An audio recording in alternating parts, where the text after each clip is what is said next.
Hey, do you want to avoid buying a dud? You want to stop guessing, hoping, and gambling every time you look at a property? Follow this Rent the Property checklist and thank me later. This isn't some cute little list from a blog post. This checklist is built from my battle scars, both literal and financial. Because I've owned over 57 doors, and recently I had to sell more than 20 of them, and then I went out and bought more. This didn't happen because of a market crash, not because I didn't know what I was doing, not because I bought in the wrong neighborhoods, but because I trusted the wrong property manager, because I scaled too fast, and to be honest, because I stopped following my own damn checklist. See, I got comfortable. I thought I had all the systems in place, and before I knew it, the systems were running without leadership, and the whole thing started to crack, and then it crumbled. So if you're serious about building a portfolio that doesn't just look good on paper, but actually generates month after month income, this is the blueprint that I give my coaching clients. And this is the list that I followed, and now follow without fail. It's probably going to save you tens of thousands of dollars or more. So let's jump in. Let's do the thing. If you get value from this, hit that like button and subscribe and stick with me for the future. No BS real estate talk. Because I'll tell you what, nobody else does. So let's go. Number one, cash flow. Before anything else, cash flow. Not appreciation, not equity, not this property has potential, cold, hard cash flow. You can't pay your mortgage with projected value, forced appreciation, or equity. You can't cover repairs with, hey, I've got great comps, and you sure as hell can't sleep at night if you're bleeding every month and hoping the property appreciates. So here's the filter. Will this deal generate positive net income after you account for principal, interest, taxes, insurance, property management, vacancy reserves at 5%, CapEx and maintenance reserves at 10%, and anything else that will eventually show up and punch you in the wallet? Maybe you're paying utility. Put it in there. If it doesn't cash flow, walk away. This one principle alone would have saved me from at least 5 of the worst performing properties I've ever owned. Number 2, know the market like a local. Zip codes mean absolutely nothing. You need to know where people want to live and where they're trying to get away from. If you cross the street, does the ARV change? Are the housing prices lower? Is the rent lower? On this side of the street, are there $1 million homes with high rents? If you're investing locally, drive through the neighborhoods morning, midday, and after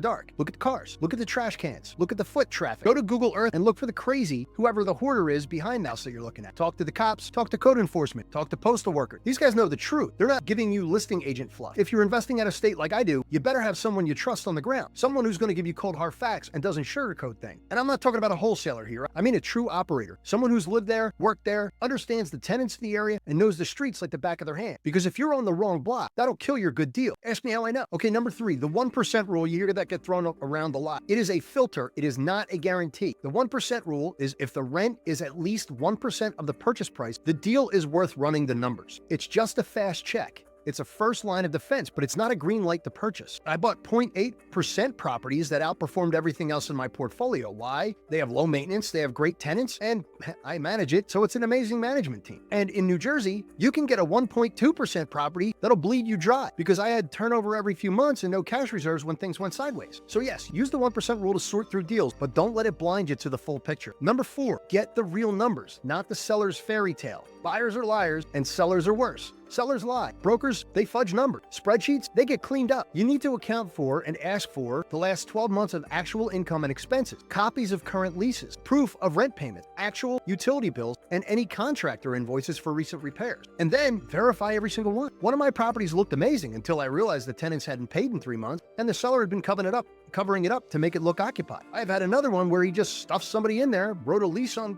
loose leaf paper, and the person had never paid. The cash flowing deal turned into a 4-month eviction nightmare and $8,000 in legal fee. Do your homework. Number 5, always have an exit strategy. This isn't about fear, it's about options. Every time you buy a property, ask yourself, instead of renting this out, what if I had to sell this in 6 months? What are my options? Can you sell this to another investor? Can a homeowner buy it with financing? Can you convert it into a short-term rental or a mid-term furnished unit? My buddy Frank got stuck with a twin down in Trenton that was a mess. Are you in a market that allows flexibility, or are you locking yourself into a situation where you have no way out? His way out was to sell the property out from underneath himself, and he lost some cash doing it. But your best defense is always a great backup plan. If you're having issues figuring out a second exit strategy, go into FlipperForce. The link is in the description. With FlipperForce, you can analyze deals like a pro, whether it's a flip, a buy and hold, or a burr property.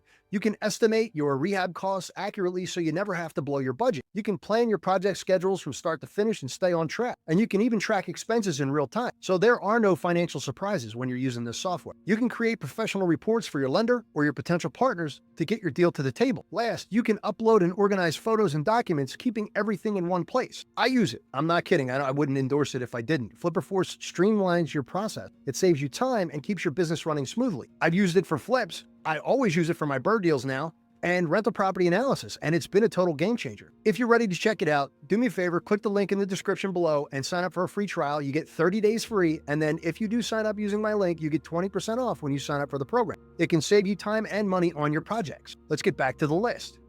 Number 6, property management. Plan before you close. Even if you think you're going to manage it yourself, what if life happens? Hey, do you need help running your business? I don't know what I would do without my executive assistant.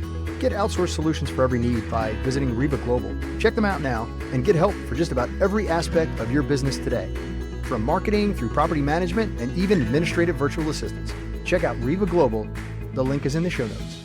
Always account for your property management fees. Let's say you get sick. If you're active duty, let's say you get deployed. If you're a cop and they move you to a night shift, or you take a new job and you have to move across the country, or even a PCS. Hey, what's the plan then? Make sure to talk to local property managers before you close and ask the tough question. How do you handle non-payment? What's your process for raising rent? That's a big one. How often do you inspect the properties? I do it twice a year. And how do you communicate with the owners? And let me be clear, this one matters more to you than you even know, because I had a bunch of properties under one manager. They raised rents 15% across the board without telling me, and 90% of my entire portfolio walked out the door. That single event nearly wiped me out. Now I only work with managers who think like me, investors, not just rent collectors. Number 7, the CapEx and condition check. What is the real condition of the property? Don't get locked up looking at cosmetic stuff. And I'm not just talking about, does it need paint? I mean bigger things, like how old is the roof, the water heater, the HVAC, the electrical panel, Bud's Big 6, roof, windows, foundation, mechanical, electrical, and plumbing. Because if you have to drop $10,000 tomorrow,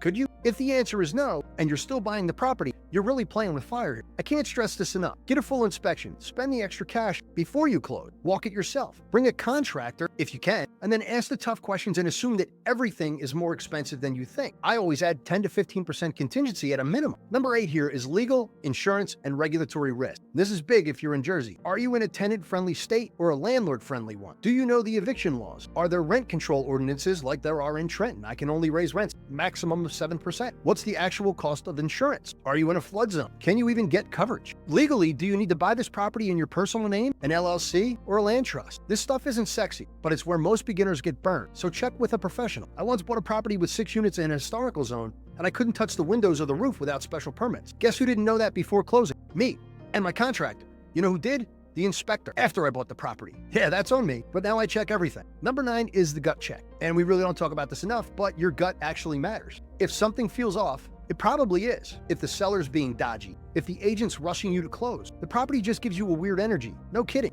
Trust your instincts. I've ignored my gut more times than I care to admit, and it's always cost me. Walk away and live to fight another day. Or just add more to your rehab and negotiate. There's always going to be another deal. Number 10, the SOP test. Standard operating procedures. This is a big one. Look at it from a strategic level. If I can't plug this property into a system, if I can't hand it off to someone with a checklist, if it's going to take me being involved every day, then I don't want that rental. Don't buy a job. If you want to build well, build systems. You want freedom? Build standard operating procedures that run with or without you behind the wheel. And that's why I teach what I teach in the Rental Property Academy. Because real estate isn't just about deals. It's about building a business that supports your life, not swallows it up. And this checklist, it's the foundation. And if I had followed it consistently from day one, maybe I wouldn't have had to sell the 20 doors. Maybe I wouldn't have lost, 16 months of rent. And I wouldn't have almost walked away from the whole doggone thing. So now it's your turn. Take this list, print it out, make it your Bible. Use it to filter out the shiny object syndrome. Use it to protect your future,